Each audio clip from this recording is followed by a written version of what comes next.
Hello, everybody. I am Dr. Victoria Grinman, and I am here with Igor Shteynberg. Igor, welcome. Hi, happy to be here again.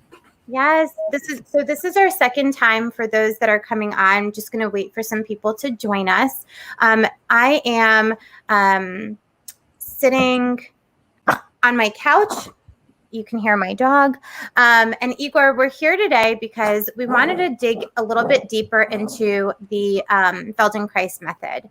And we actually just had a conversation about how are we going to do this, right? So for people who joined us previously for our talk, for our first talk, we talked a little bit about the underpinnings of Feldenkrais. And you can, of course, correct me, Igor, but from my understanding, it's a great methodology that is all-encompassing, that really focuses on the whole person. And the goal is to support embodiment and also connection to the self and the ability to connect to your nervous system, especially with many different things going on, whether someone is experiencing autism or someone is experiencing impact of traumas from the past.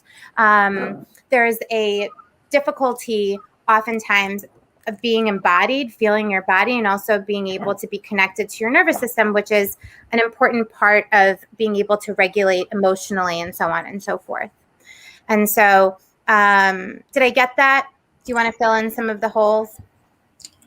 Yes, I think the being more connected to yourself, or to say it simpler, just to know yourself better and to hear, sense, feel yourself better. The idea that we do things, we act the best way we can based on the feedback that we're receiving, based on the ability to interpret that feedback. In other words, if you're sitting a certain way, you chose it because it's relatively comfortable. You wouldn't choose the worst way to sit. You might not have time to fiddle and choose the best way, but it's somewhere in the vicinity of a okay compromise or maybe a very comfortable way to sit. And the same way with self-regulation and reacting to what you feel, sense, your emotions, your thoughts, you react the best way you can. And it's really the foundation of this work is a trusting that each person, including you, even when you're doing something that you don't like and you want that to stop, you're doing the best you can. It's not intentional thing that you're doing to yourself on purpose. It's the person you're trying to help. They're not trying to make their life difficult, and they can't just drop it if you convince them to try to drop that. This is just so important, and I think it's worth repeating because oftentimes there is that desire to help yourself or help another person and just say like this thing, that thing that drives you crazy, that you're annoyed by, why don't you just stop it? Come on, you can do it. Push through and stop it. And your life will be better, and I will feel better because I helped you, and I'll stop being a witness to your discomfort. And this is just so common. And if you go on this train of thought, it's very easy actually to feel that this is productive, helpful, and can work. But if you come from a point of view, each person doing the best they can, then you don't have a leverage, you don't have a leg to stand on to tell the person, stop, you're doing the best you can. Then I can't tell you to do better than the best you can. Yeah. And then I have to step back and think, well, if I really truly want to be helpful, what is it that I can do, not to you, not convince you to do something to yourself, but do together, or direct your attention in a certain way that will be helpful to improve that best you have, to take it up a level, which would be a new thing. And the expectation needs to be dialed down because we're trying to create an opportunity for you to discover something new. If you trust that the best you have is here and it's not good enough, and that's a fair thing, you to want more, to be out of discomfort, to have more comfort is a healthy wish. It's just framing it in the right way is, I think, critical to approach healing with that mindset. I think is both more productive and less stressful. Because if I don't have to do anything to you, if I don't have to fix you, if I don't have to encourage you to fix yourself, I'm under less stress, and you are too, of course. Yeah. As a practitioner. Yeah. I love that so much, and it resonates for me because many times in order to fix something, there's a sense that there's something to be fixed, and there's a judgment around how things should be. And what you're talking about is starting with where someone is at and really being able to be this space for them to start to explore and play, right? And kind of find something out that's new about themselves or about a movement, and get feedback, and be able to make decisions based on that feedback. But in order to do that, there needs to be that mindset and space created of non-judgment and non-force. So there's a lot of power. We have a lot of power, and I don't mean dominance, but power within ourselves, empowerment, when we feel like there's no pushing, there's no need to fix anything. It's just kind of being with where we're at. And so you're a master at really being able to guide people without trying to push them into any direction, and really letting their own inner resource guide them, and for them to feel that and to then make decisions based on that. Is that right? Oh, well, I hope so. We'll try this. That's our plan for today. So I'll guide you through, and you can judge for yourself how that experience is. And it's a very interesting process in terms of guiding somebody to tune in more into themselves. Yeah. You can't, on one hand, you can't just say nothing. You have to ask them to bring attention to parts of them, to the movement, and asking a person to see it certain way or be in certain position where they can feel more is in a way, it could be considered an imposition because it's a direction to do something. And it's a very interesting dance, a fine line to walk between asking you to do something as you, not as I would do it, not as an ideal human being who has no trauma and no problems in their life would do it, but as you. Yeah. To ask you to do it so that you can learn more about it, and then also choosing a ways to look at it that would be more productive for you, and adjusting the experience based on visual feedback and what you might say or ask. That's a really and a very special process. It does remind me of dance in that way. Like there is a comparison to dance of the two nervous systems, especially in case of individual session when it's done through touch. But even at a distance, we still communicating and connecting even through Zoom. 100%. Facebook Live. For those people watching out there who have heard me speak about trauma and working with, individuals, we often talk about, and this also comes from Janina Fisher's work, who deals a lot with trauma, but two nervous systems dancing together. And it really is that process where you have to be super tuned in. So what we're going to do today, because we have a limited amount of time, we're going to end it around 10:45 this morning, around 10:45, 10:50. And what we'll do is we'll try this on, and Igor, you'll work with me. And I think what we were, and I have my dog here, so whoever knows, Vanna is always around. So what we'll do is we'll try this on, and Igor, I know that you take this so seriously, and I know that for people watching, they may watch me and say, this is like what I should be doing. But the idea is that if we want to give someone an experience, we have to let them have it. So whatever it is that I'm doing for people that are trying this at home, know that it doesn't have to look like me. And it doesn't necessarily have to look like anything specific, but just to listen to what Igor is saying and the directives and trying it on for yourself and seeing what happens. And just a disclaimer that, this is not exactly, the setup or what happens inside of a session per se, but we wanted to create an experience that can have people be a little bit more in tune with what is it like to work with someone who is, really trained in Feldenkrais Method, right? So I'm ready if you are. I'm sitting on my couch. My legs are cross-legged, but they can be on the floor as well. And I'm ready to go. All right.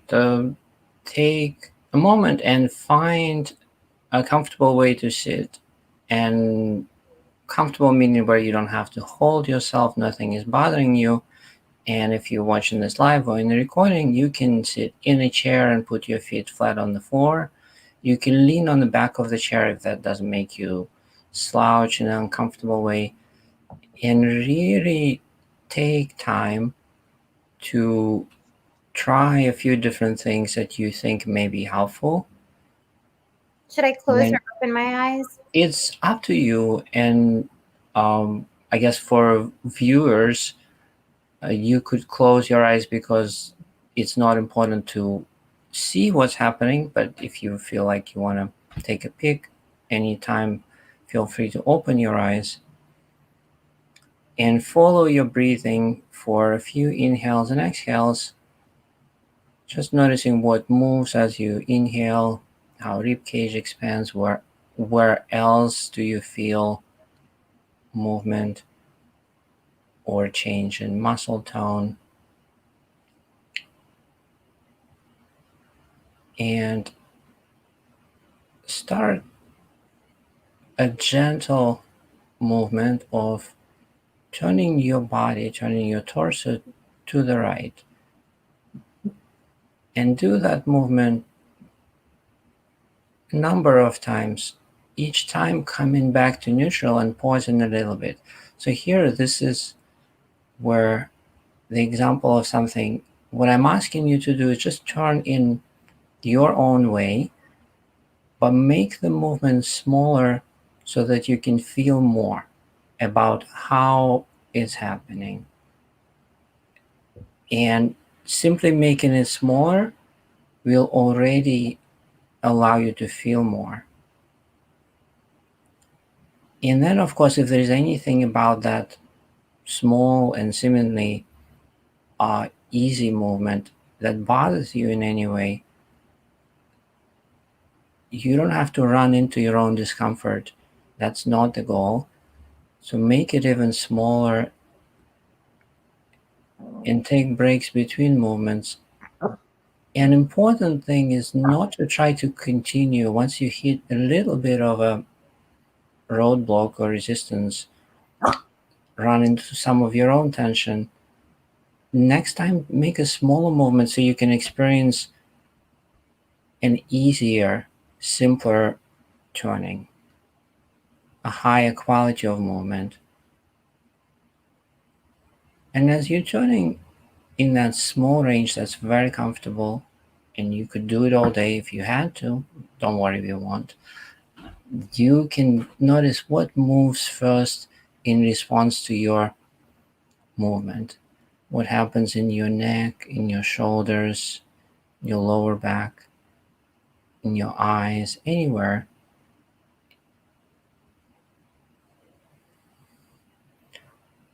And take a little break and sit comfortably, lean back in a chair. Follow a couple of inhales and exhales.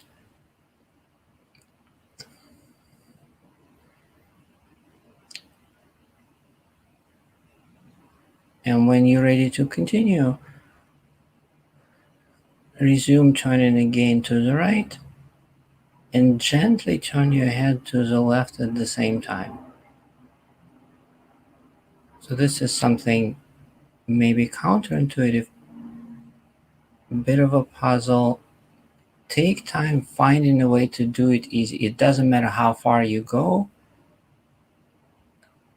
And if turning to the right stops, then also stop turning your head to the left, so you don't have to continue moving one if the other one stops, reaches the end of that easy range.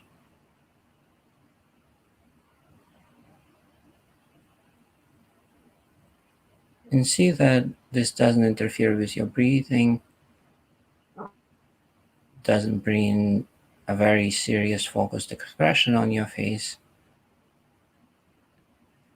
Sometimes you can feel your facial muscles tightening up as you're frowning a little bit when something annoys you.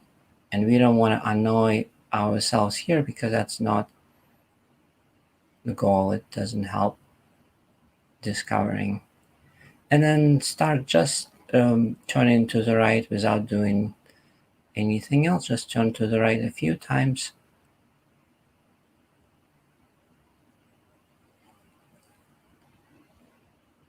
And feel how that is, and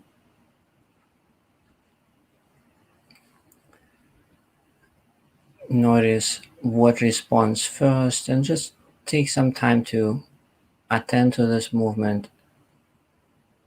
Anything that wants to respond in your body can respond, but nothing has to respond in a particular way.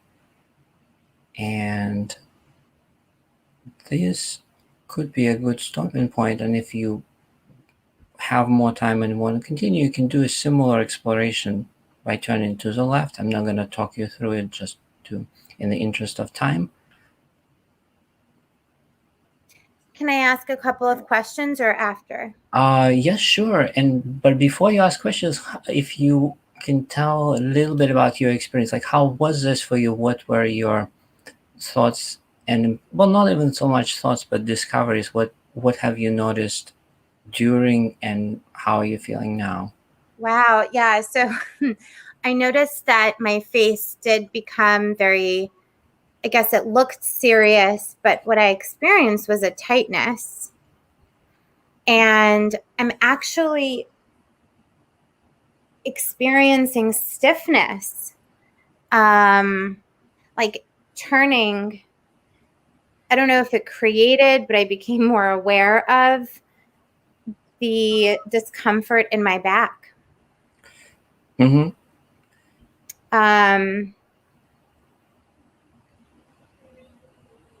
Well, that makes sense, because once you're slowing down and moving smaller, you're aware of you're able to make finer distinctions.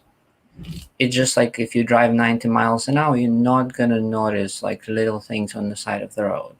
And here we're driving 0.5 miles an hour, so every little bump in the road, every beautiful plant on the side of the road will be noticed.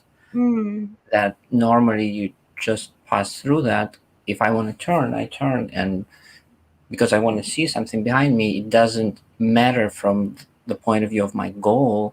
Yeah. How easy is it to begin that turn? Am I running into my own resistance? Am I sitting comfortably to begin with? Which is, that's why at the beginning we took what might seem to people like a long time, like take a minute to find a comfortable way to sit. And the thinking is like, come on, we got to start. There's no time for that. Just got to do the thing that we're doing. But really, if you're not starting from place of comfort, you're already experiencing discomfort to a degree, and that's what you're feeling as you explore. So that could be part of it, because this is not the easiest position to sit on the couch, and crossing your legs also fixes your pelvis, so it's not so easy to turn. And then not being used to move in a small way, even what you've done, which looked pretty small, could have been a little too much, because the way you're sitting doesn't allow for easy turning. So it's not you. It's so the position is limiting the range of movement. But we're not taught to respect our limits to that degree, because if I turn this much and I run into my limit, part of me might think, well, I failed. I didn't do much. Like the minimum should be at least this. That's what I should be expecting from me. But it takes a while to turn. And this is part of the lesson that no matter what your limits are, respecting them in the moment is really the best thing to do, unless it's like a life and death situation. Then of course do what you need to do. But here you're safe. So if you don't turn at all, you're still safe. There's nothing gonna happen to you that will have lasting consequences, except you perhaps being annoyed that you couldn't turn as far as you wanted to, as far as you think you should, which is again this idea of we want to go somewhere where we should be versus where we are. And this is often takes time to get used to it, but usually once a person realizes that by staying with what they are experiencing, which often feels like they're failing in quotes because they're not doing much of a movement, then they all of a sudden find that they can make actually bigger and easier movement when they try it in a few minutes, or the next day if they come back and try it, it'll be easier, because the beauty of our nervous system, it'll be working on it in the background. Just like if somebody asks you a puzzling but interesting question, and then you have to go and you don't have time to ponder it, you'll be pondering it throughout the day. Well, what is it? What do they mean? And then the next day you'll come up with the answer, and you find the person like, yeah, here, I got it. I solved your puzzle, right? Is that a good answer? And this is what nervous system does if you prime it with some information. And this was a lot of information. Even if we moved for a few minutes, there was so much happening. And if you really try to notice everything, there is a lot to notice. Luckily, consciously, you don't have to make a list of everything you feel. That's another nice thing about it. It's not about memorizing. That puts you in a analyzing, thinking state, which is also not great for self-regulation and other things. It's not as likely to reduce stress. But this just feeling, just allowing yourself to feel, because you can't feel on purpose. You just move, and what is felt will be felt. You're off the hook. You can't fail at it. You will feel something. And that provides information, and then you don't have to be in charge of how that information is processed. What will the nervous system do with the sensations? It'll just, from our point of view, take it in and magically make changes that will often surprise you. I like that explanation a lot. And so you can't, the takeaways that I have are, you can't screw it up, because you're going to make a movement and you're going to feel something. So it's not something that someone can do wrong, so to speak. And the other takeaway that I got from what you just said was, and I felt it, was the smaller the movement, the more we feel. And I like the analogy of, having here, Vanna. I like the sorry about that noise.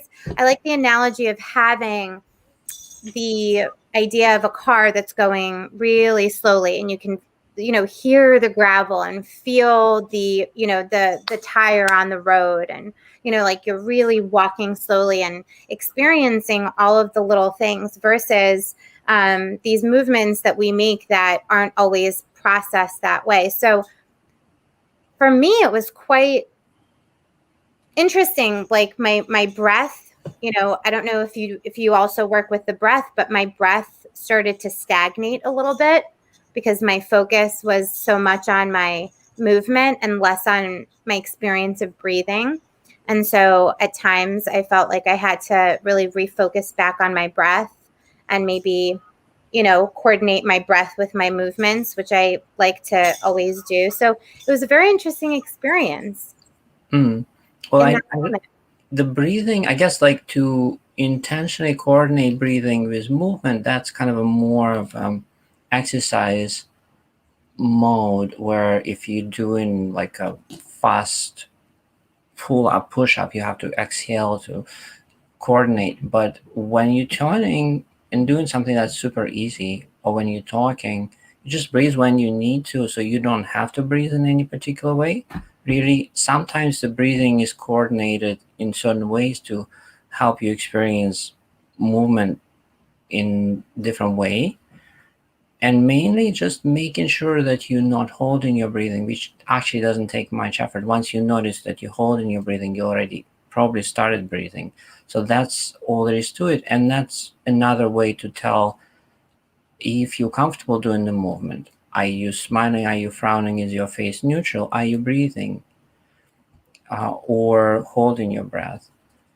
And if inhaling or exhaling helps you do the movement easier, you could try those. And since you're not trying to find one perfect way to turn, even though it seems like you've been doing pretty much the same thing, but there were nuances to it that you could have felt, and then you try turning when you inhale, turning when you not breathing. But if you do it intentionally, you're going to be more relaxed. If you intentionally hold your breath on an inhale and exhale, it's not going to stress you out unless you push it to the limit. And you try all those ways for the sake, again, of feeling how it is and trusting that your nervous system will make adjustments based on that. So your role as a conscious person is very unusual in terms of, like, you're not in charge of analyzing and making a change. You're in charge of creating experience for the other part of your nervous system that is truly in charge of making the change. And the attempts to take over and be in charge of that making change is something that is often done, but it's a waste of time, because intentionally making change to your own movement takes a long time. But we still have habits and temptations to, like, well, but let me jump there. I think that's where I should be. So and this process really helps you trust and partly get used to and develop some patience to not try to adjust things. And once you develop more patience and more trust, then it becomes easier to just kind of jump into this process without worrying. So that it's pretty good for your first experience that you were able to appreciate the subtlety of these nuances, and that hopefully makes up for some discomforts or confusion that you experienced. And even the confusion itself is not a bad thing unless we are very used to not having it, or have a sense that it should be immediately clarified. Yeah. You know, I love how you just described all of that. And I guess what I'll say for people out there at home who also tried this alongside us, and by the way, this was it was like a little snack compared to what you can really help people with when you're working with them. But this is so different than a directive and something that is curated and forced to be a certain way. This is really supporting someone in, even as you were giving me the directive, it almost like just how you expressed what I should do created that space for me to go, to go as slow as I wanted to slow down, not to like get to a result or an outcome so much as like just have the experience. It's almost like teaching people how to have an experience, rather than trying to get from point A to point Z, just really like what's going on here, and to really explore and go back to this state of play almost. Right. And I think that that's so unique.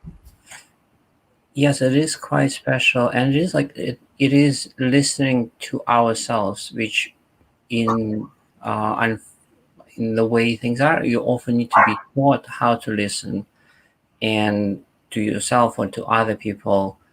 And here you're listening to sensations, and there is a lot to feel. So the beauty of it, once you pay attention, you're not going to be bored. There's going to be things to feel, and they come more in the foreground. So the thoughts settle down, and you realize, like, but I want to be in charge of this or not. I really can't handle this complexity, but I can appreciate it. I can attend to it. That much I can do.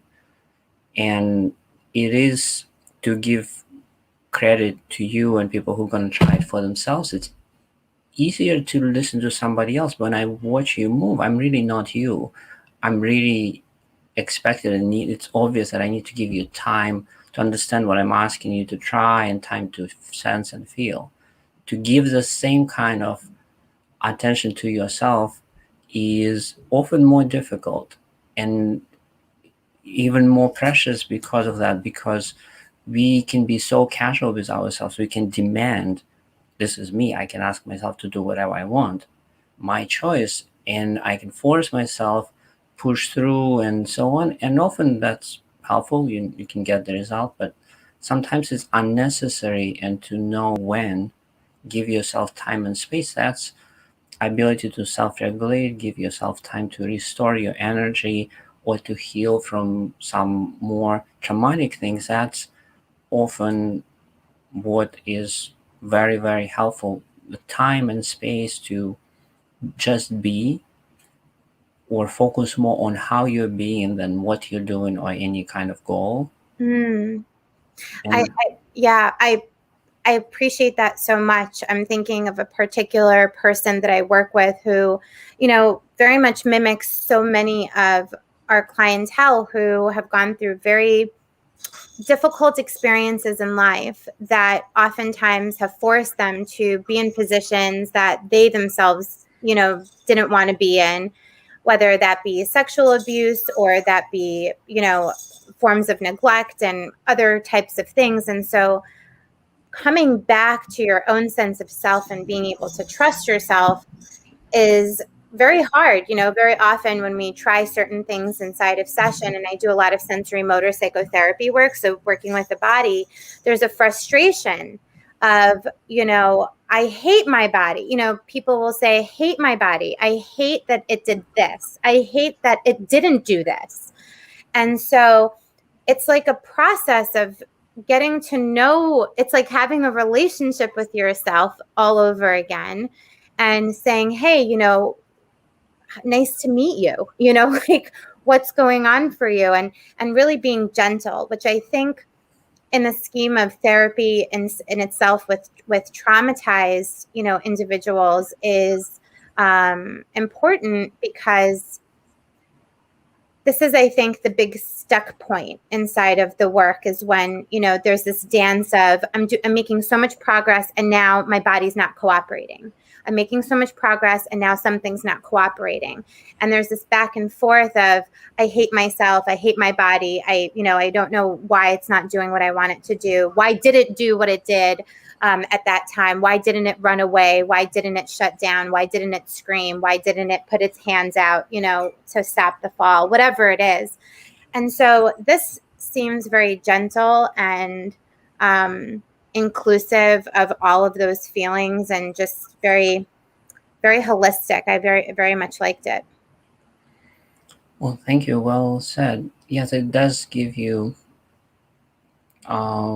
different framework to look at yourself with acceptance and even appreciation, because like a lot of the way that body responds, even if they're not desirable right this very moment, we can't discard them, we can't change them, but they're also quite complex. And if you think about it, the complexity and the beauty of how the person functions, even if some of those ways that we act get us in trouble, but we can't take one part out of this complex system that functions so well. It self-regulates to the degrees that it can, and most of what we know we haven't learned consciously. So just to appreciate what we have, and in some ways take it for granted, but not, at least sometimes, to look and say, like, look, I can just think I lift my hand and it lifts, and I don't have to think like what neurons need to fire, what muscles need to get short or long. I can just do it, and it's nothing, no effort, no thought. It's just an ability that autonomic. And that's just a small example of what we can do as a given. So then appreciating it, and then the next step is wanting more from this complex self-regulating self-teaching system that is you, wanting more, but also respecting the intelligence of it. Mm-hmm. And that's I think an important part that it would provide space for more patience and given more time. It's like if you expect intelligent response, you're gonna give time for it to emerge. Yeah. Can you hear me? Yeah. What I really, really like about that is, Vanna's listening to you. It speaks to self-compassion, and it also speaks to all of the other parts that we don't talk about often, which is, being patient with ourselves when we're doing this kind of work. And I really like the idea of creating this kind of dynamic and normalcy for children. From a young time in life, as children are developing, this is something natural for them anyway. Our body remembers no matter when things happen to us. So our body remembers things from 15 years ago. Our body remembers things from a very pre-verbal time. And so, being able to have this method be part of, someone's growing development, I think is an amazing thing.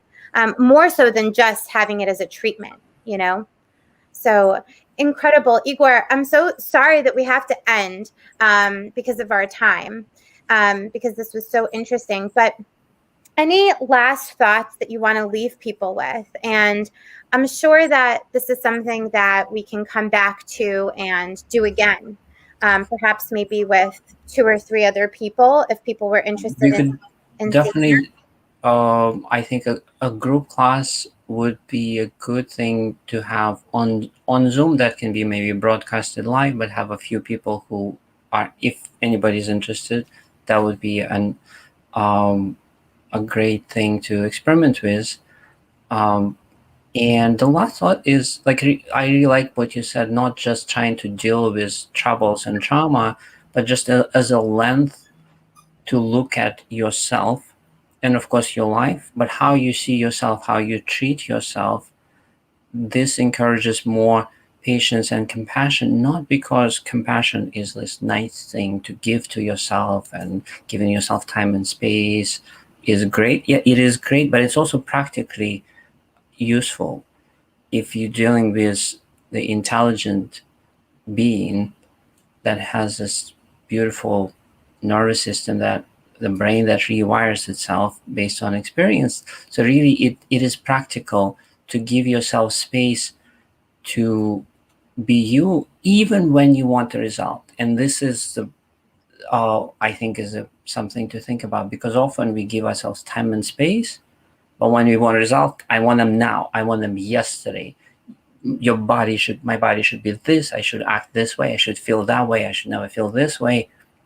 And this is all this compassion is like out the window, or for later time when I don't want anything. And combining the two is, I think, an important thing. And what you said, that allows to see yourself and life through different lenses.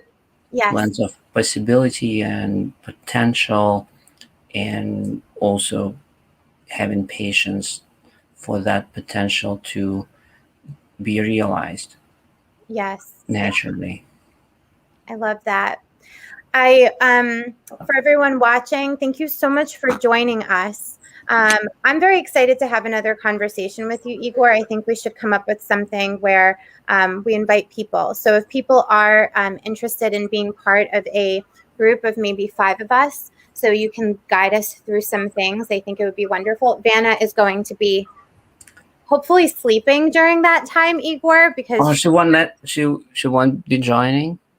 you know what? She wants to join. Would you like to join?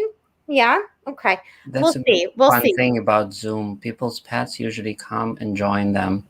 Yeah. I don't have a goat. I do have a puppy. They do goat yoga. So have you ever seen that? I thought that was very interesting. So maybe we'll do some puppy Feldenkrais method. So bring your pets, bring yourselves, and we'll figure it out. But Igor, this was a really great experience. Thank you for letting me have it and letting me, just experience what it would be like working with you. And your voice is just so calming. Well, I'm happy to hear that. Yeah, Thanks. during bath time and bedtime, you should come and join us. Yes, maybe we'll pick an evening time. But anytime it helps to help yourself self-regulate a little bit. And thanks for making this happen. And I appreciate your questions and that help me focus and share what I know and love so much. Yeah. Well, thank you for being here. It was easy to do that with you. I love talking with people who are passionate about what they do. I think that it's incredible, and you help people. So you have a special place in my heart. Thank you so much, Igor. Bye, everybody. Thank you. Have a great day, everyone.